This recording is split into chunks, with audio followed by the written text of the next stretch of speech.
കർത്താവ് സ്നേഹിക്കുന്ന ഈ വാത്സല്യ ഭവനത്തിന്റെ തണലിൽ കർത്താവിന്റെ വിലയേറിയ വചനത്തിൽ നിന്ന് വിചിന്തനം ചെയ്യുവാനായിട്ട് കർത്താവ് നൽകിയ അവസരത്തെ ഓർത്ത് ഞാനും ദൈവത്തെ സ്തുതിക്കുന്നു.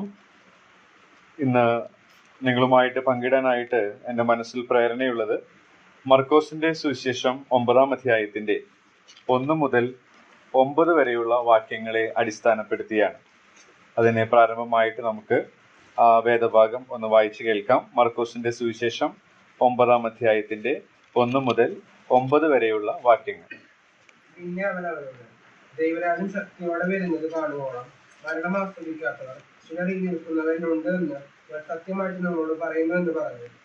6 ദിവസം കഴിഞ്ഞ ശേഷം യേശു പത്രോസിനെയും യാക്കോബിനെയും യോഹന്നാനെയും കൂട്ടി ഒരു ഉയർന്ന മലയിലേക്ക് തനിച്ചു കൊണ്ടുപോയി അവരുടെ മുമ്പാകെ രൂപാന്തരപ്പെട്ടു. ഭൂമിയിൽ ഒരു അലക്കുകാരനും വെളുപ്പിപ്പാൻ കഴിയാതെ വണ്ണം അവന്റെ വസ്ത്രം അത്യന്തം വെളുപ്പായി തിളങ്ങി. അപ്പോൾ ഏലിയാവും മോശയും അവർ പ്രത്യക്ഷമായി യേശുവിനോട് സംഭാഷിച്ചു കൊണ്ടിരുന്നു. പത്രോസ് യേശുവിനോട്, റബ്ബി, നാം ഇവിടെ ഇരിക്കുന്നത് നല്ലത്. ഞങ്ങൾ 3 കുടിലുണ്ടാക്കട്ടെ, ഒന്ന് നിനക്കും, ഒന്ന് മോശയ്ക്കും, ഒന്ന് ഏലിയാവിനും എന്ന് പറഞ്ഞു. താൻ എന്ത് പറയണ്ടു എന്ന് അവൻ അറിഞ്ഞില്ല. അവർ ഭയപരവശരായിരുന്നു. പിന്നെ ഒരു മേഘം വന്ന് അവരുടെ മേൽ നിലപ്പെട്ടു. ഇവൻ എന്റെ പ്രിയപുത്രൻ, ഇവന് ചെവി കൊടുപ്പിൻ എന്ന് മേഘത്തിൽ നിന്നൊരു ശബ്ദവും ഉണ്ടായി. പെട്ടെന്ന് അവർ ചുറ്റും നോക്കിയാൽ തങ്ങളോടുകൂടെ യേശുവിനെ മാത്രമല്ലാതെ ആരെയും കണ്ടില്ല. അവർ മലയിൽ നിന്ന് ഇറങ്ങുമ്പോൾ മനുഷ്യപുത്രൻ മരിച്ചതിൽ നിന്ന് എഴുന്നേറ്റല്ലാതെ ഈ കണ്ടതാരോടും അറിയിക്കരുതെന്ന് അവൻ അവരോട് കൽപ്പിച്ചു. നമുക്ക് വളരെ പരിചയമുള്ള ഉയർന്ന മലയിൽ വെച്ച് കർത്താവ് രൂപാന്തരപ്പെട്ട ഒരു ചരിത്ര സംഭവം മർക്കോസ് രേഖപ്പെടുത്തിയ ഭാഗമാണ് നമ്മൾ വായിച്ചത്. ഈ വേദഭാഗം ഞാൻ വായിച്ചപ്പോൾ ഇതിന്റെ അർത്ഥം നമുക്ക് മനസ്സിലാക്കാനായിട്ട് പ്രയാസമില്ല എങ്കിൽ തന്നെയും ക്രിസ്തീയ ജീവിതം എന്ന് പറയുന്നത് കർത്താവിന്റെ കാൽച്ചുവട് പിന്തുടരുന്ന ഒരു ജീവിതമാണ്. കർത്താവിന്റെ കാൽച്ചുവട് പിന്തുടരുവാൻ ലഭിച്ചിരിക്കുന്നത് നമുക്കാണ്, തന്നെ അറിഞ്ഞവർക്കാണ്. ആ നിലയിൽ കർത്താവിന്റെ കാൽച്ചുവട് അല്ലെങ്കിൽ കർത്താവിന്റെ മഹത്വം ഈ വാക്യങ്ങളിലൂടെ കടന്നുപോയപ്പോൾ എനിക്ക് കാണാൻ സാധിച്ചു. അത് നിങ്ങളുമായിട്ട് പങ്കിട്ടേ ഇരിക്കാം എന്നാണ് ഞാൻ കർത്താവിൽ ആഗ്രഹിക്കുന്നത്.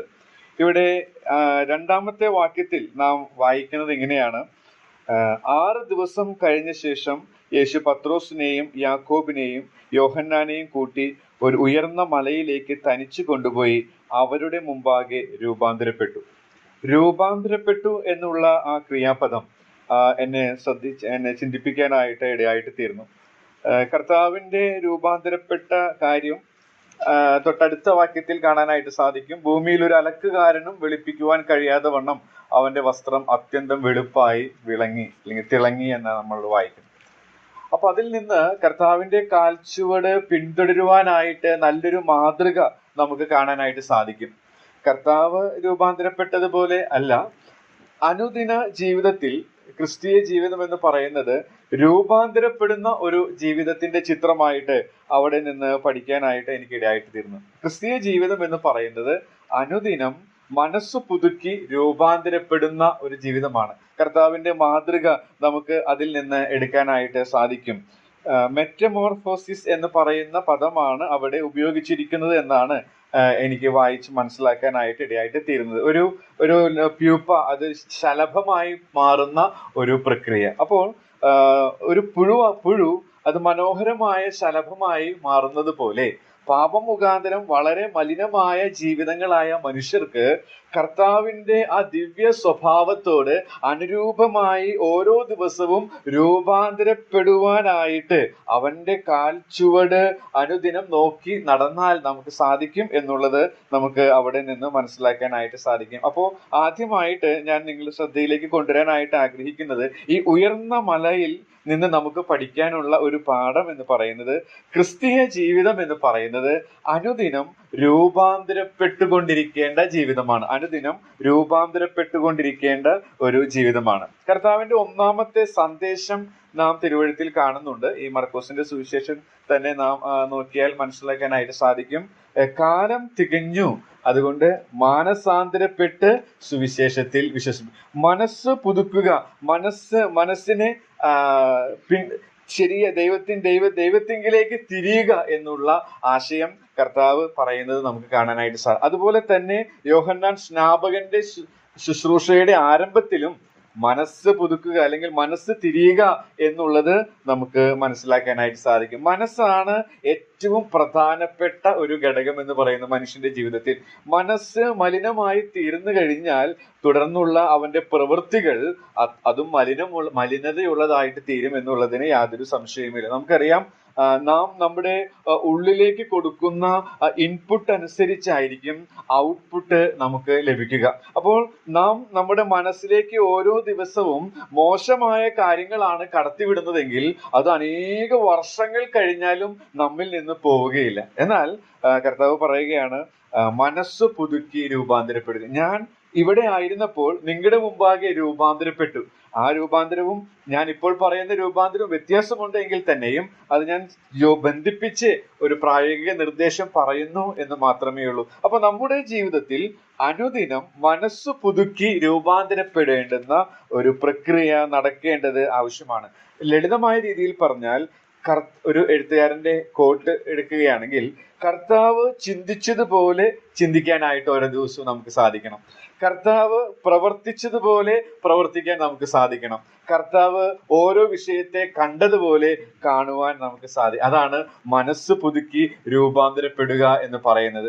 കർത്താവ് കണ്ടതുപോലെ കാര്യങ്ങൾ കാണുവാൻ സാധിച്ചാൽ, കർത്താവ് പ്രവർത്തിച്ചതുപോലെ പ്രവർത്തിക്കാൻ സാധിച്ചാൽ, കർത്താവ് ചിന്തിച്ചതുപോലെ ചിന്തിക്കാൻ സാധിച്ചാൽ തീർച്ചയായിട്ടും നമ്മുടെ ജീവിതം രൂപാന്തരപ്പെടും എന്നുള്ളതിന് യാതൊരു സംശയവുമില്ല. ഈ ഉയർന്ന മലയുടെ ഈ ചരിത്ര സംഭവത്തിലേക്ക് നാം പോകുമ്പോൾ അവിടെ നിന്ന് നമുക്ക് പഠിക്കാവുന്ന ഒരു ആത്മീക പാഠം എന്ന് പറയുന്നത്, ക്രിസ്തീയ ജീവിതം എന്ന് പറയുന്നത് അനുദിനം രൂപാന്തരപ്പെടേണ്ട ഒരു ജീവിതമാണ് എന്നുള്ളതാണ്. അപ്പോസ്തലനായ പൗലോസ് റോമർക്ക് ലേഖനം എഴുതിയപ്പോഴും ഈ സത്യം ആവർത്തിച്ച്, ഈ സത്യം ഒന്ന് ഓർപ്പിച്ചുണർത്തുന്നത് റോമർക്ക് എഴുതിയ ലേഖനം 12:2 നാം കാണുന്നുണ്ട്. അവിടെ നാം വായിക്കുന്നത് മനസ്സ് പുതുക്കി രൂപാന്തരപ്പെടുവിൻ എന്നുള്ളതാണ്. മനസ്സ് പുതുക്കി രൂപാന്തരപ്പെടും. അപ്പൊ അനുദിന ജീവിതത്തിൽ മനസ്സ് പുതുക്കി രൂപാന്തരപ്പെട്ടുകൊണ്ട് കർത്താവിനെ പോലെ ആകുവാനായിട്ട് നമുക്ക് ഇടയായിട്ട് തീരേണ്ടത് ആവശ്യമാണ്. അപ്പൊ ഒന്നാമത്തെ പാഠം അവിടെ നിന്ന്, ഈ ചരിത്ര സംഭവത്തിൽ നിന്ന് നിങ്ങൾ ഓർപ്പിക്കാനായിട്ട് ഞാൻ ആഗ്രഹിക്കുന്നത്, ക്രിസ്തീയ ജീവിതം എന്ന് പറയുന്നത് അനുദിനം രൂപാന്തരപ്പെടേണ്ടുന്ന ഒരു ജീവിതമാണ്. രണ്ടാമത്തെ ആശയം എന്ന് പറയുന്നത്, അതിന്റെ 3-ാമത്തെ വാക്യത്തിൽ നാം ഇങ്ങനെ വായിക്കുന്നു, ആ രൂപാന്തരപ്പെട്ട രംഗം എഴുത്തുകാരൻ വർണ്ണിക്കുകയാണ്. ഭൂമിയിൽ ഒരു അലക്കുകാരനും വെളുപ്പിക്കുവാൻ കഴിയാതെ വണ്ണം അവന്റെ വസ്ത്രം അത്യന്തം വെളുപ്പായി തിളങ്ങി എന്നുള്ളതാണ്. അത്യന്തം വെളുപ്പായി തിളങ്ങി. അപ്പോ അവിടെ നിന്ന് നമുക്ക് മനസ്സിലാക്കാനായിട്ട് സാധിക്കുന്നത്, ക്രിസ്തീയ ജീവിതം എന്ന് പറയുന്നത് അനുദിനം അവന്റെ മഹത്വം ദർശിക്കുന്ന ഒരു ജീവിതമാണ്. അനുദിനം അവന്റെ മഹത്വം, കർത്താവിന്റെ മഹത്വം ദർശിക്കുന്ന ഒരു ജീവിതമാണ് ക്രിസ്തീയ ജീവിതം എന്ന് പറയുന്നത്. ഇവിടെ ആ യാക്കോബിനും പത്രോസിനും യോഹന്നാനുമാണ് ആ ഭാഗ്യം ലഭിച്ചത്. കർത്താവിന്റെ ആ മഹത്വം, തേജസ് അത് കാണുവാനായിട്ട് അവർക്ക് ഒരു ഭാഗ്യം ലഭിച്ചു. എന്നാൽ ഭാവിയിൽ നമുക്കത് ലഭിക്കും എന്നുള്ളതിന് യാതൊരു സംശയം. എന്നാൽ അതുവരെ ഈ ഭൂമിയിൽ നമ്മൾ അവന്റെ മഹത്വം തിരുവഴുത്തിലൂടെ അനുദിനം ദർശിച്ചുകൊണ്ട് ജീവിക്കേണ്ട ജീവിതമാണ് ക്രിസ്തീയ ജീവിതം എന്നുള്ളത് അവിടെ നിന്ന് മനസ്സിലാക്കാനായിട്ട് സാധിക്കും. ഈ 9 വാക്യങ്ങൾ വായിക്കുമ്പോൾ കർത്താവിന്റെ മഹത്വം നമുക്ക് കാണാനായിട്ട് സാധിക്കും. അതൊന്ന് ചൂണ്ടിക്കാണിച്ചുകൊണ്ട് അടുത്ത കുറിപ്പിലേക്ക് പോകാനായിട്ട് ഞാൻ ആഗ്രഹിക്കുകയാണ്. 1-ാമത്തെ വാക്യം നാം വായിക്കുമ്പോൾ 9-ാം അധ്യായത്തിന്റെ തന്നെ 1-ാമത്തെ വാക്യത്തിൽ, പിന്നെ അവൻ അവരോട്, ദൈവരാജ്യം ശക്തിയോടെ വരുന്നത് കാണുവോളം മരണം ആസ്വദിക്കാത്തവർ ചിലർ ഈ നിൽക്കുന്നവരിലുണ്ട് എന്ന് ഞാൻ സത്യമായിട്ട് നിങ്ങളോട് പറയുന്നു എന്ന് പറഞ്ഞു. ദൈവരാജ്യം എന്നുള്ള ആ പദം കർത്താവ് രാജാതിരാജാവായിട്ട് വരുന്ന ഒരു ചിത്രം, അല്ലെങ്കിൽ തന്റെ മഹത്വ സമ്പൂർണനായ കർത്താവിന്റെ ചിത്രം നമ്മുടെ മനസ്സിലേക്ക് കൊണ്ടുവരികയാണ്. അപ്പോൾ കർത്താവിന്റെ മഹത്വം നമുക്ക് ഇവിടെ കാണാനായിട്ട് സാധിക്കും. നമ്മുടെ കർത്താവ് അവൻ രാജാതിരാജാവാണ്, അവൻ മഹത്വ സമ്പൂർണനാണ് എന്നുള്ളത് നമുക്ക് അവിടെ കാണാനായിട്ട് സാധിക്കുന്നുണ്ട്. മറ്റൊരു കാര്യം അവിടെ 3-ാം വാക്യത്തിൽ തന്നെ നമുക്ക് കാണാൻ സാധിക്കുന്നത്, കർത്താവിന്റെ മഹത്വം കാണാൻ അത്യന്തം വെളുപ്പായി തിളങ്ങി എന്നുള്ളതാണ്. അവന്റെ വസ്ത്രം അത്യന്തം വെളുപ്പായി തിളങ്ങി. ലൂക്കോസിന്റെ സുവിശേഷത്തിലും മത്തായി സുവിശേഷത്തിലും ഇതിനേക്കാൾ മനോഹരമായിട്ട് മനസ്സിലാക്കുന്ന പ്രയോഗങ്ങൾ കാണാൻ സാധിക്കും. എന്നാൽ ഞാൻ അതൊന്നും എടുത്തു വായിക്കുന്നില്ല. എന്റെ ഉദ്ദേശം എന്ന് പറയുന്നത് കർത്താവിന്റെ മഹത്വം വെളിപ്പെടുത്തുക എന്നുള്ളതാണ്. ഇവിടെ നിന്ന് നമുക്ക് കാണാനായിട്ട് സാധിക്കും നമ്മുടെ കർത്താവ് അതിപരിശുദ്ധനാണ്. വെളുപ്പ് അല്ലെങ്കിൽ വെണ്മ തിരുവഴുത്തിൽ അത് വിശുദ്ധിയെ കുറിക്കുന്നു എന്നുള്ളത് നമുക്ക് അറിയാവുന്ന കാര്യമാണ്. അപ്പോൾ അത്യന്തം വെളുപ്പായി തിളങ്ങി എന്ന് പറയുമ്പോൾ അത് അവന്റെ തേജസ്സിനെ കുറിക്കുന്നു. അതോടൊപ്പം തന്നെ അവൻ അതിപരിശുദ്ധനാണ്. നാം വിശ്വസിക്കുന്ന, നാം ഓരോ ദിവസവും കാൽച്ചുവട് പിന്തുടരുവാനായിട്ട് ശ്രമിക്കുന്ന നമ്മുടെ നേതാവ് അവൻ അതിപരിശുദ്ധനാണ്. നമുക്കറിയാം ചില നല്ല നല്ല ആത്മീക ഗ്രന്ഥങ്ങൾ എഴുതിയ, നമ്മളൊക്കെ സ്വാധീനിച്ച എഴുത്തുകാർ, അവർ ജീവിതത്തിന്റെ അവസാന നാളുകളിൽ ചെയ്ത കൺഫെഷനൊക്കെ നമ്മൾ ഈ നാളുകളിൽ വായിച്ചു കാണുമെന്ന് ഞാൻ വിചാരിക്കുകയാണ്. അപ്പൊ നമ്മളൊക്കെ സ്വാധീനിച്ച എഴുത്തുകാർ അവരുടെ ജീവിതത്തിന്റെ അവസാനത്ത് പറയുകയാണ്, കഴിഞ്ഞ അനേക നാളുകളായി തുടർമാനമായി ഞങ്ങൾ വീണുപോയി. അത് തുറന്ന് അവർ സമ്മതിക്കുകയാണ്. അപ്പോൾ നാം നോക്കുമ്പോൾ നമ്മൾക്ക് നാം വളരെ റെസ്പെക്ട് കൊടുത്തിരുന്ന അനേക നേതാക്കന്മാർ അവരൊക്കെ കുറവുള്ളവരായി, വീഴ്ചകൾ പറ്റിയതായിട്ട് നമുക്ക് കാണാം. എന്നാൽ നാം ഓരോ ദിവസവും കാൽച്ചുവട് പിന്തുടരുവാനായിട്ട് ശ്രമിക്കുന്ന നമ്മുടെ അരുമനാഥനിൽ ഒരു മാലിന്യവും ഒരു ഒരു ഒരു ഒരു ഒരു ഒരു അശുദ്ധിയും ഇല്ല എന്നുള്ളത് നമുക്ക് സന്തോഷം നൽകുന്ന, നമ്മെ പ്രചോദിപ്പിക്കുന്ന ഒരു കാര്യമാണ്. അവൻ അതിപരിശുദ്ധനാണ്. അവനിൽ ഒരു തിന്മയും നമുക്ക് കാണുവാനായിട്ട് സാധിക്കുകയില്ല. അത്രയും ശ്രേഷ്ഠനായവനെയാണ് നാം പിന്തുടരുന്നത്. അത് ആ അനുഗ്രഹിക്കപ്പെട്ട പാന്താവിലേക്കാണ് കർത്താവ് നമ്മെ കൊണ്ടുവന്നത് എന്നുള്ളത് നമുക്ക് കാണാനായിട്ട് സാധിക്കും. മറ്റൊരു മഹത്വം കർത്താവിന്റെ നമുക്ക് അവിടെ കാണാനായിട്ട് സാധിക്കുന്നത് 4-ാമത്തെ വാക്യം നമുക്ക് വായിക്കുമ്പോൾ നാം അവിടെ ഇങ്ങനെയാണ് വായിച്ചത്: അപ്പോൾ ഏലിയാവും മോശയും അവർക്ക് പ്രത്യക്ഷമായി യേശുവിനോട് സംഭാഷിച്ചു കൊണ്ടിരുന്നു. എന്താ സംഭാഷിച്ചത് എന്നുള്ളത് ഇതേ സംഭവം തന്നെ ലൂക്കോസ് ചരിത്രകാരൻ രേഖപ്പെടുത്തിയിട്ടുണ്ട്. കർത്താവിന്റെ നിര്യാണത്തെ കുറിച്ചാണ്. അപ്പൊ കർത്താവിന്റെ നിര്യാണം എന്ന് പറയുന്നത് തിരുവഴുത്തുകൾ പ്രകാരമുള്ളതാണ്. അപ്പോൾ അതിൽ നിന്ന് നമുക്ക് ദർശിക്കാവുന്ന മഹത്വം എന്ന് പറയുന്നത് നമ്മുടെ കർത്താവ് തിരുവഴുത്തുകൾ നിവർത്തിപ്പാൻ വന്നവനാണ്. തിരുവഴുത്തുകളിൽ എഴുതിയിരിക്കുന്നത് പോലെ പിതാവിന്റെ ഇഷ്ടം പരിപൂർണമായി നിവർത്തിക്കാൻ വന്ന നമ്മുടെ അരുമനാഥന്റെ മഹത്വം നമുക്ക് ഇവിടെ ദർശിക്കാനായിട്ട് സാധിക്കുന്നുണ്ട്. മാത്രമല്ല മറ്റൊരു കാര്യം 7-ാമത്തെ വാക്യത്തിൽ നാം വായിക്കുന്നത്, 7-ാമത്തെ വാക്യത്തിൽ, പിന്നെ ഒരു മേഘം വന്നു അവരുടെ മേൽ നിഴലിട്ടു, ഇവൻ എൻ്റെ പ്രിയപുത്രൻ, ഇവന് ചെവി കൊടുപ്പിൻ എന്ന മേഘത്തിൽ നിന്ന് ഒരു ശബ്ദവും ഉണ്ടായി. പ്രിയപുത്രൻ, പിതാവിനെ പൂർണ്ണമായി പ്രസാദിപ്പിച്ച നമ്മുടെ അരുമനാഥന്റെ ചിത്രം, മഹത്വം നമുക്ക് ഇവിടെ കാണാനായിട്ട് സാധിക്കുന്നുണ്ട്. മാത്രമല്ല 4-ാമത്തെ വാക്യത്തിൽ നാം വായിക്കുന്നത്, 4-ാമത്തെ വാക്യത്തിൽ നാം വീണ്ടും അപ്പോൾ ഏലിയാവും മോശയും അവർക്ക് പ്രത്യക്ഷം. ഏലിയാവും മോശയും, അപ്പൊ ഏലിയാവും മോശയും അവരുടെ ശുശ്രൂഷ തികച്ച് മാറി.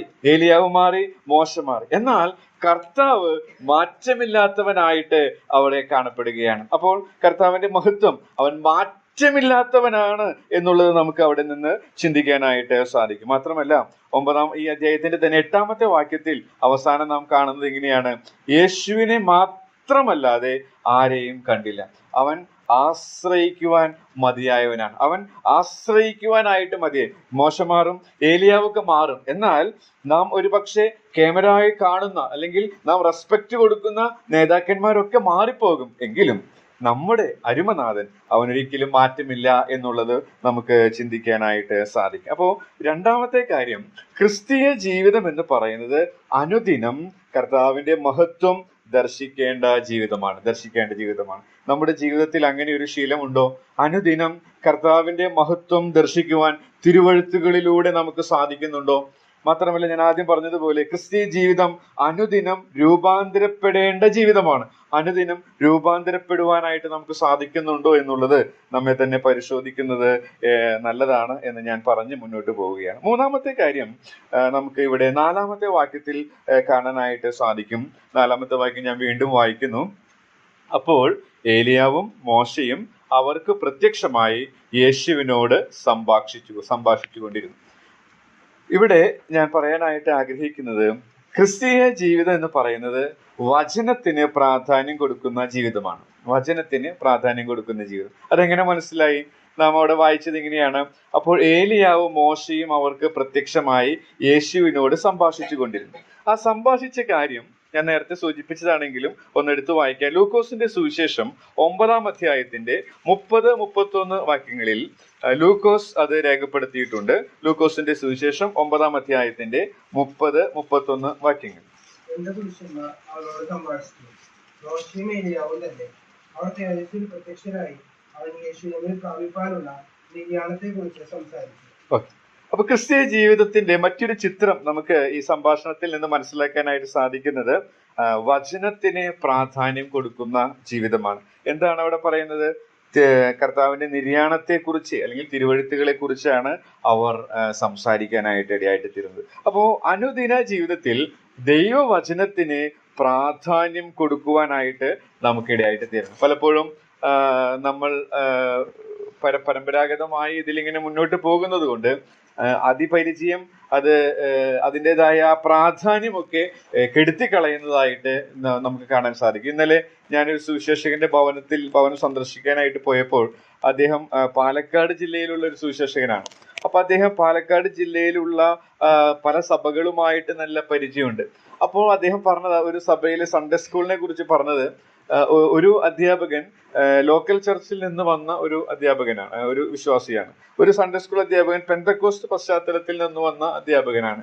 ഒരു അധ്യാപകൻ മറ്റൊരു പശ്ചാത്തലത്തിൽ നിന്നും അധ്യാപകനാണ്. ഇവർ ആണ് ദൈവവചനം പഠിപ്പിക്കുന്നത്. അവർ പഠിപ്പിക്കുന്ന രീതിയും അദ്ദേഹം മനസ്സിലാക്കിയത് എന്നോട് പറയാനിടയായിട്ട് തീർന്നു. അപ്പോൾ വേണ്ടത്ര വചനത്തിൽ നിശ്ചയമോ പരിചയമോ ഒന്നുമില്ല, പക്ഷേ അവരാണ് അടുത്ത തലമുറയോട് തിരുവെഴുത്തുകളെ കുറിച്ച് പറഞ്ഞു കൊടുക്കാനായിട്ട് ഇടയായിട്ട് തീരുന്നത്. അങ്ങനെ നമ്മുടെ കൂട്ടങ്ങളെ നോക്കുമ്പോൾ ഒരു കാലത്ത് നല്ല രീതിയിൽ തിരുവെഴുത്തുകളാൽ തഴക്കവും പഴക്കവും അതുപോലെ തന്നെ കേവലം അറിവിനേക്കാൾ ഉപരിയായിട്ട് അതിന്റെ ശക്തി, ഇന്ന് രാവിലെ ടിമിസോരൻ പറയുകയായിരുന്നു, തിരുവെഴുത്തുകളെയും അതിന്റെ ശക്തിയെയും അറിയാത്തത് കൊണ്ടാണ് തെറ്റിപ്പോകുന്നത്. അപ്പൊ തിരുവെഴുത്തുകളും അതിന്റെ ശക്തിയെയും അറിയുന്ന ഒരു തലമുറ നമുക്കുണ്ടായിരുന്നു. എന്നാൽ ഇപ്പോൾ തിരുവെഴുത്തുകളെ അറിയാം, പക്ഷേ അതിന്റെ ശക്തി അറിയാത്തവരായിട്ട് തീരുന്നു. ഒരു കൂട്ടം തിരുവെഴുത്തുകൾ പോലും അറിയാത്തവരായിട്ട്, അങ്ങനെയുള്ള ഒരു പ്രത്യേകമായ ഒരു കൂട്ടമായിട്ട് നമ്മൾ മാറിക്കൊണ്ടിരിക്കുകയാണ്. എന്നാൽ നമ്മുടെ സഭയെ സംബന്ധിച്ച് അത്തരത്തിൽ അധപതിച്ചിട്ടില്ല എന്നുള്ളത് ഒരു ആശ്വാസമായ ഒരു കാര്യമാണ്. എന്നാൽ ഇങ്ങനെയുള്ള വിപത്തുകൾ നമുക്ക് വരാനായിട്ടുള്ള സാധ്യത, അതുകൊണ്ട് നാം ഇങ്ങനെയൊക്കെയുള്ള മീറ്റിങ്ങുകൾ കടന്നു വരുമ്പോൾ നാമെങ്കിലും തിരുവെഴുത്തുകൾക്ക് നമ്മുടെ ജീവിതത്തിൽ വേണ്ടത്ര സ്ഥാനം കൊടുത്തുകൊണ്ട്, പ്രാധാന്യം കൊടുത്തുകൊണ്ട് ഉള്ള ജീവിതം നയിക്കേണ്ടത് ആവശ്യമാണ്. കേവലം ഒരു ചടങ്ങായിട്ട് അത് തീരാതെ ഒരു ലൈവ് എക്സ്പീരിയൻസ് ആയിട്ട് അനുദിനം ഇത് ആസ്വദിക്കുവാനായിട്ട് എനിക്കും നിങ്ങൾക്കും തീരേണ്ടത് ആവശ്യമാണ് എന്ന് പറഞ്ഞുകൊണ്ട് ഞാൻ അടുത്ത പാഠത്തിലേക്ക് പോകാനായിട്ട് ആഗ്രഹിക്കുകയാണ്. 5-ാമത്തെ വാക്യമാണ് അടുത്ത പാഠം എനിക്ക് മനസ്സിലാക്കി തന്നത്. ഈ മർക്കോസിന്റെ സുവിശേഷം 9-ാം അധ്യായത്തിന്റെ തന്നെ 5-ാമത്തെ വാക്യം. പത്രോസ് യേശുവിനോട്, റബ്ബി, നാം ഇവിടെ ഇരിക്കുന്നത് നല്ലത്. ഞങ്ങൾ 3 കുടിൽ ഉണ്ടാക്കട്ടെ, ഒന്ന് നിനക്കും ഒന്ന് മോശയ്ക്കും ഒന്ന് ഏലിയാവിനും എന്ന് പറഞ്ഞു. 6-ാമത്തെ വാക്യം. താൻ എന്തു പറയേണ്ടു എന്ന് അവൻ അറിഞ്ഞില്ല, അവർ ഭയപരവശരായി. 6-ാമത്തെ വാക്യം. താൻ എന്തു പറയേണ്ടു എന്ന് അവൻ അറിഞ്ഞില്ല എന്നുള്ളതാണ്. അതിൽ നിന്ന് ഞാൻ മനസ്സിലാക്കിയ ഒരു സത്യം എന്ന് പറയുന്നത്, ക്രിസ്തീയ ജീവിതം പുരോഗമനപരമായ ജീവിതമാണ്. പുരോഗമനപരമായ ജീവിതം അതെങ്ങനെ മനസ്സിലാക്കാൻ സാധിക്കും? ഇവിടെ പറയുന്നത്, ഇവിടെ പത്രോസ് പറഞ്ഞ ആ സ്റ്റേറ്റ്മെന്റിൽ നിന്നാണ് അത് എനിക്ക് മനസ്സിലായത്. താൻ എന്ത് പറയേണ്ടു എന്ന് അവൻ അറിഞ്ഞില്ല എന്ന് വെച്ചാൽ ഒരു ശിശു സഹജമായ ഒരു പ്രതികരണമായിട്ടാണ് ഞാനത് കണക്കാക്കിയത്. ഒരു ശിശു സഹജമായ പ്രതികരണം. കഴിഞ്ഞ 3.5 വർഷക്കാലം കർത്താവിന്റെ കൂടെ നടന്നിട്ടും കർത്താവിന്റെ കൃപയിലും അവനെ കുറിച്ചിട്ടുള്ള അനുഭവിച്ചിട്ടുള്ള പരിചയത്തിലുള്ള ജ്ഞാനത്തിലും വളരുവാനായിട്ട് പത്രോസിന് സാധിച്ചില്ല. ഒരു പക്ഷേ അവിടെ ഉണ്ടായ ആ സംഭവ വികാസങ്ങൾ, പ്രത്യേകിച്ച് മോശയെയും ഏലിയാവിനെയും ഒക്കെ കണ്ടപ്പോഴുള്ള പരിഭ്രാന്തിയിൽ നിന്നായിരിക്കാം ഒരു പക്ഷെ ഇങ്ങനെയുള്ള റെസ്പോൺസ് വന്നതെങ്കിൽ തന്നെയും ഞാനത് ഇങ്ങനെ ഒന്ന് ചിന്തിക്കാൻ ഇടയായിട്ട് തീർന്നു. ശിശു സഹജമായ പുരോഗതിയില്ലാത്ത ഒരു ചിത്രമായിട്ട് നമുക്ക് അവിടെ അത് എടുക്കാനായിട്ട് സാധിക്കും. നമ്മുടെ ജീവിതത്തിൽ ക്രിസ്തീയ ജീവിതം എന്ന് പറയുന്നത് അത് പുരോഗമനപരമായിരിക്കണം. എൻ്റെ മക്കൾക്ക് തൃശ്ശൂരുള്ള നെഹ്റു പാർക്കിൽ പോകുന്നത് ഇഷ്ടമാണ്. ആ പാർക്കിലുള്ള അപ്പോൾ ഞാൻ മിക്ക സമയം കിട്ടുമ്പോഴൊക്കെ ആഴ്ചയിൽ ഒരിക്കലെങ്കിലും അങ്ങനെ കൊണ്ടുപോകാനായിട്ട് ശ്രമിക്കാറുണ്ട്. അപ്പൊ അവിടെ പോകുമ്പോൾ പല കളിപ്പാട്ടങ്ങൾ നമുക്ക് കാണാനായിട്ട് സാധിക്കും. അതിലെ ഒരു കളിപ്പാട്ടം എന്ന് പറയുന്നത് അത് മുതിർന്ന മകൾക്ക് അത് ഇഷ്ടമല്ല, എന്നാൽ അവൾ ചെറുപ്രായത്തിലായിരുന്നപ്പോൾ അത് അവൾക്ക് ഇഷ്ടമായിരുന്നു. ആ ഒരു കളിപ്പാട്ടത്തിന്റെ പ്രത്യേകത, അതിൽ കയറ്റി ഇരുത്തി കറക്കി കഴിഞ്ഞാൽ അത് എത്ര നേരം നമ്മൾ കറക്കിയാലും ആ സ്ഥലം വിട്ട് ഒരു മൂവ്മെന്റ്, പുരോഗതി ഉണ്ടാവുകയില്ല. ഇരുന്നോടത്ത് തന്നെ അതിരുന്ന് കറങ്ങുകയല്ലാതെ അതിന് കാര്യമായ പുരോഗതി ഇല്ലാത്ത, അല്ലെങ്കിൽ ആ രീതിയിലുള്ള ഒരു കളിപ്പാട്ടമാണ്. അത് കണ്ടപ്പോൾ എൻ്റെ മനസ്സിലേക്ക് വന്നത്, നമ്മുടെ ക്രിസ്തീയ ജീവിതം ഇന്ന് അനേക വിശ്വാസികളിലും പുരോഗതിയില്ല. ആ കളിപ്പാട്ടത്തിൽ രക്ഷിക്കപ്പെട്ടപ്പോൾ എവിടെയായിരുന്നോ അവരുടെ സ്ഥാനം, അതേ നിലവാരത്തിൽ തന്നെയാണ് ഇപ്പോഴും തുടരുന്നത്. ഒരു പക്ഷെ അതിനേക്കാൾ മോശമായ രീതിയിലേക്ക് അധപതിച്ചിരിക്കുന്നുവോ എന്ന് സംശയിക്കുന്ന രീതിയിലാണ് പലരുടെയും ജീവിതത്തിന്റെ ശൈലികൾ കാണുമ്പോൾ നമുക്ക് മനസ്സിലാക്കാനായിട്ട് സാധിക്കും. എന്നാൽ ക്രിസ്തീയ ജീവിതം എന്ന് പറയുന്നത് പാർക്കിൽ കറങ്ങുന്ന കളിപ്പാട്ടം പോലെ ആയിരിക്കേണ്ടതല്ല, മറിച്ച് അത് പുരോഗമനപരമായിട്ട് തീരേണ്ടതാണ് എന്നുള്ളതിന് യാതൊരു സംശയമില്ല. പുരോഗതി ഉണ്ടെങ്കിൽ നമ്മുടെ ജീവിതത്തിൽ ക്രിസ്തുവിന്റെ സ്വഭാവം വെളിപ്പെടും. ഉള്ളിൽ ശരിയായ രീതിയിലുള്ള സ്വസ്ഥത നമുക്ക് അനുഭവിക്കും. ഒരു വരണ്ട അനുഭവം നമുക്ക് ഉണ്ടായിരിക്കുകയില്ല, അസമാധാനം ഉണ്ടായിരിക്കില്ല, കയ്പിന്റെ അനുഭവം ഉണ്ടായിരിക്കില്ല. എന്തെങ്കിലും ചെറിയ വീഴ്ചകൾ, ചെറിയ പിഴവുകൾ സംഭവിച്ചാൽ അത് എത്രയും പെട്ടെന്ന് പരിഹരിക്കണം എന്നുള്ള നിർബന്ധം നമുക്കുണ്ടായിരിക്കും. അങ്ങനെ ഇല്ലെങ്കിൽ നമ്മുടെ ജീവിതം പുരോഗതി പ്രാപിക്കുകയില്ല. പാർക്കിൽ കറങ്ങുന്ന കളിപ്പാട്ടം പോലെയുള്ള പുരോഗതിയില്ലാത്ത ഒരു ക്രിസ്തീയ ജീവിതമായിരിക്കും നമുക്കുണ്ടാവുക എന്നുള്ളതിന് യാതൊരു സംശയമില്ല. ഇവിടെ പത്രോസിന്റെ പ്രതികരണത്തിൽ നിന്ന് നമുക്ക് പഠിക്കാവുന്ന ഒരു പാഠം എന്ന് പറയുന്നത്, ക്രിസ്തീയ ജീവിതം പുരോഗമനപരമായിട്ടുള്ള ഒരു ജീവിതമാണ് എന്നുള്ളത് നമുക്ക് മനസ്സിലാക്കാനായിട്ട് സാധിക്കും. 9-ാം അധ്യായത്തിന്റെ 7-ാമത്തെ വാക്യത്തിലേക്ക് വരുമ്പോൾ മറ്റൊരു പാഠം നമുക്ക് അവിടെ പഠിക്കാനായിട്ട് സാധിക്കും. 7-ാമത്തെ വാക്യത്തിൽ നാം ഇങ്ങനെയാണ് വായിക്കുന്നത്. 7-ാമത്തെ വാക്യം നമുക്ക് വായിക്കാം. അവരുടെ മേൽനിഴലിട്ടു. ഇവൻ എന്റെ പ്രിയപുത്രൻ, ഇവന് ചെവി കൊടുപ്പിനെന്ന് മേഘത്തിൽ നിന്നൊരു ശബ്ദവും ഉണ്ടായി. ഇത് മേഘം എന്ന് പറയുമ്പോൾ അത് ആലങ്കാരികമായിട്ട് നമുക്ക് ഇവിടെ യഥാർത്ഥമായി സംഭവിച്ചതാണ്. എന്നാൽ അത് ആലങ്കാരികമായി ചിന്തിച്ചാൽ അത് ദൈവ സാന്നിധ്യത്തെ കുറിക്കുന്നു. ഇവിടെയും കർത്താവിന്റെ സാന്നിധ്യത്തെ തന്നെ നമുക്കത് മനസ്സിലാക്കാനായിട്ട് സാധിക്കുന്നുണ്ട്.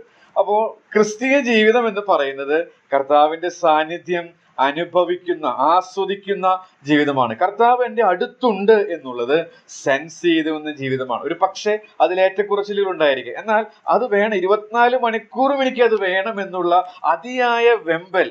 നാം പരഹപുത്രന്മാരെ കുറിച്ച് വായിക്കുന്ന പോലെ മാൻ നീർത്തോടുകളിലേക്ക് ചെല്ലാൻ കാംക്ഷിക്കുന്നത് പോലെയുള്ള ഒരു കാംക്ഷ, ഒരു ദാഹവും ഒരു വിശപ്പും കർത്താവ് അടുത്തുണ്ട് എന്നുള്ളത് അത് സെൻസ് ചെയ്യാനായിട്ട് നമുക്ക് ഉണ്ടായിരിക്കണം. ഇവിടെ കർത്താവിന്റെ സാന്നിധ്യം അവർക്ക് അനുഭവിക്കാനിടയായിട്ട് തീർന്നു. ക്രിസ്തീയ ജീവിതം എന്ന് പറയുന്നത് തന്നെയാണ് കർത്താവിന്റെ സാന്നിധ്യം സെൻസ് ചെയ്തുകൊണ്ട്, അനുഭവിച്ചുകൊണ്ട് നിരന്തരം ജീവിക്കേണ്ട ജീവിതമാണ് ക്രിസ്തീയ ജീവിതം എന്ന് പറയുന്നത്. കർത്താവ് അത് നമ്മെ കുറിച്ച് ആഗ്രഹിക്കുന്നുണ്ട്. പക്ഷേ കഴിഞ്ഞ ദിവസം നമ്മൾ CL ജോണിച്ചയുടെ യാക്കോബിന്റെ ജീവിതത്തിൽ നിന്ന് നമ്മെ ഓർപ്പിച്ചല്ലോ.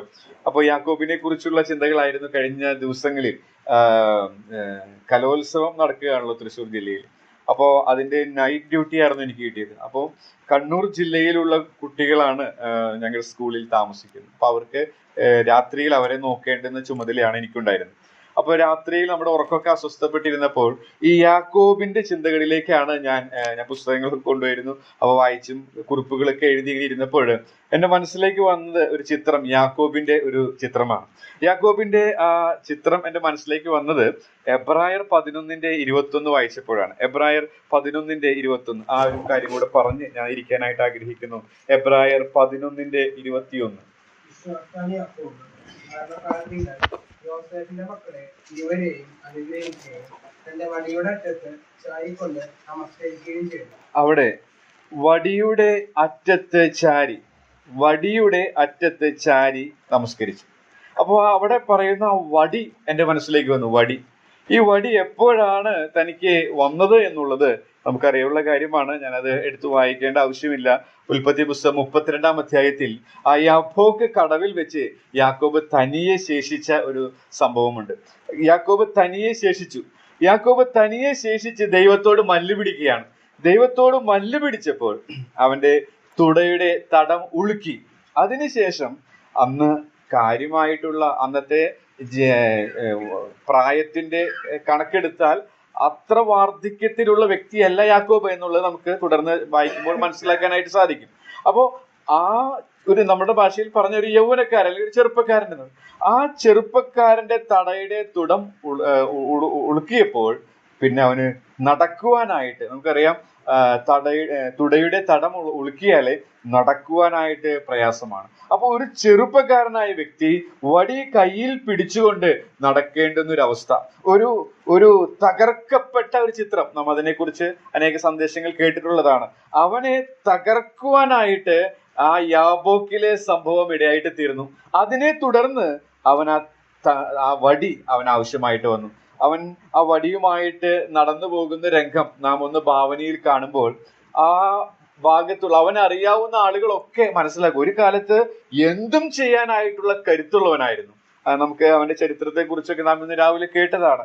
പിതാവിനെ പറ്റിക്കുന്നതിൽ സമർത്ഥനാണ്, തന്റെ അങ്കിളിനെ പറ്റിക്കുന്നതിൽ സമർത്ഥനാണ്, തന്റെ സഹോദരനെ അങ്ങനെ എല്ലാവരെയും പറ്റിക്കുന്നതിൽ ബഹുകേമനായിരുന്നു. പക്ഷേ അവൻ ദൈവം അവനെ തകർത്തപ്പോൾ അവൻ ഒരു വടി കുത്തിപ്പിടിച്ച് നടന്നു പോവുകയാണ്. ഇപ്പോൾ പൂർണ്ണമായിട്ട് സ്വന്തം ബലത്തിൽ അവൻ ആശ്രയിക്കാൻ സാധിക്കുന്നില്ല. അവൻ ആശ്രയിക്കുന്നത് പൂർണ്ണമായിട്ട് അവന്റെ പിതാക്കന്മാരുടെ ദൈവത്തിലാണ്. അങ്ങനെ ആ വടിയിൽ ചാരിക്കൊണ്ട് അവൻ ദൈവത്തെ നമസ്കരിച്ച് കർത്താവിന്റെ സന്നിധിയിൽ അവൻ മരിച്ചതായിട്ട് നാം വായിച്ചു.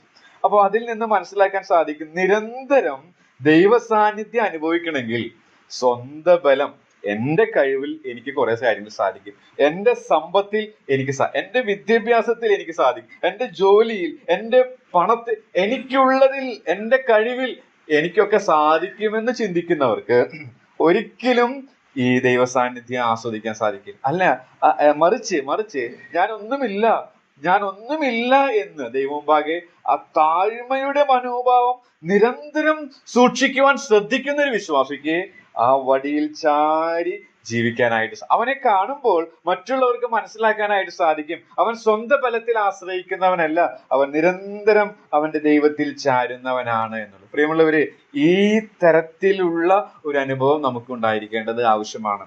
അതെ, നിരന്തരം തകർക്കപ്പെട്ടുകൊണ്ടിരിക്കുക, നിരന്തരം നിഗളത്തെ ജയിച്ചുകൊണ്ടിരിക്കുക, നിരന്തരം താഴ്മയോടെ ജീവിച്ചുകൊണ്ടിരിക്കുക.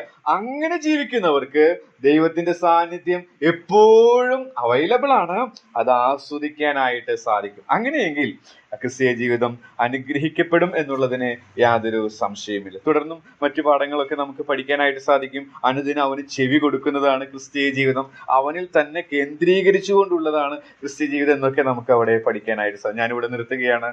ഇന്ന് ഞാൻ നിങ്ങളുമായിട്ട് എന്ത് പറയണം എന്ന് ചിന്തിച്ചപ്പോൾ ഞാൻ തിരുവെഴുത്തുകൾ അനുദിനം ധ്യാനിച്ചു കൊണ്ടിരിക്കും, ടൈം എടുക്കുമ്പോൾ ലഭിച്ച ഒരു ചിന്ത ഒന്ന് ഡെവലപ്പ് ചെയ്ത് ഞാനിവിടെ നിങ്ങളോട് പറയാനായിട്ട് ശ്രമിക്കുകയായിരുന്നു.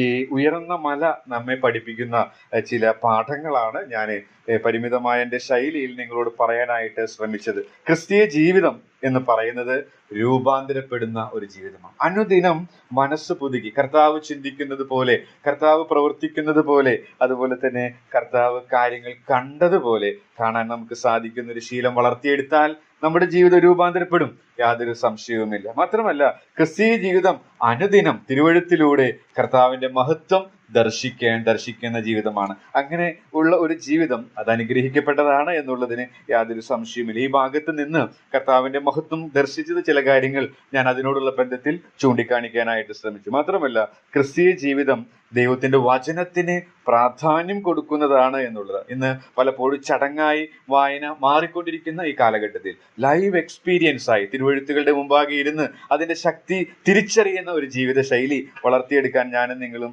ശ്രമിക്കേണ്ടത് ആവശ്യമാണ്. ക്രിസ്തീയ ജീവിതം എപ്പോഴും ശൈശവാവസ്ഥയിലായിരിക്കേണ്ടതല്ല, ശിശുസഹജമായ മനോഭാവങ്ങളുള്ളതായിരിക്കേണ്ടതല്ല. ഒരു പക്ഷെ നമ്മുടെ കഴിഞ്ഞ കാലഘട്ടങ്ങളിൽ അങ്ങനെയുള്ളതൊക്കെ ഉണ്ടായിരിക്കാം, എന്നാൽ അതിൽ നിന്ന് നാം വളർച്ച പ്രാപിക്കേണ്ടത് ആവശ്യമാണ്. പാർക്കിൽ കറങ്ങുന്ന കളിപ്പാട്ടം പോലെ ആയിത്തീരേണ്ടതല്ല നമ്മുടെ ജീവിതം എന്നുള്ളത് നാം ഓർത്തിരിക്കേണ്ടത്. മാത്രമല്ല, ക്രിസ്തീയ ജീവിതം അവന്റെ സാന്നിധ്യത്തെ അനുഭവിക്കുന്ന ജീവിതമാണ്. യാക്കോബ് തകർക്കപ്പെട്ട ചിത്രമാണ് ഒരു ദൃഷ്ടാന്തമായി ഞാൻ നിങ്ങളുടെ മുമ്പാകെ കൊണ്ടുവന്നത്. നമുക്ക് നിരന്തരം അവന്റെ സാന്നിധ്യം അനുഭവിക്കാൻ സാധിക്കാത്തതിന്റെ കാര്യം എന്ന് പറയുന്നത് നമ്മുടെ സ്വന്തം ബലത്തിൽ നമ്മൾ ആശ്രയിക്കുന്നത് കൊണ്ടാണ്. എന്നാൽ ആരെല്ലാം യാക്കോബിനെ പോലെ സ്വന്തം ബലം ബലത്താൽ ഒന്നും സാധിക്കുകയില്ല എന്നുള്ളത് തിരിച്ചറിഞ്ഞുകൊണ്ട് അവനിൽ ചാരുന്നുവോ അവർക്ക് കർത്താവിന്റെ സാന്നിധ്യം അനുഭവിക്കാനായിട്ട് നിരന്തരം നിഗളത്തെ തിരിച്ചറിഞ്ഞ് അതിനെ ഏറ്റുപറഞ്ഞ് ഉപേക്ഷിച്ചുകൊണ്ട് താഴ്മയുടെ മനോഭാവം സൂക്ഷിക്കുന്നുവോ അവർക്ക് ദൈവത്തിന്റെ സാന്നിധ്യം അനുഭവിച്ചറിയാനായിട്ട് അങ്ങനെയുള്ള അനുഗ്രഹീത ജീവിതം നയിക്കുവാനായിട്ട് വചനം പറഞ്ഞ എന്നെയും കേട്ട നിങ്ങളെയും ദൈവത്തിന്റെ ആത്മാവ് സഹായിക്കുമാറാണ്.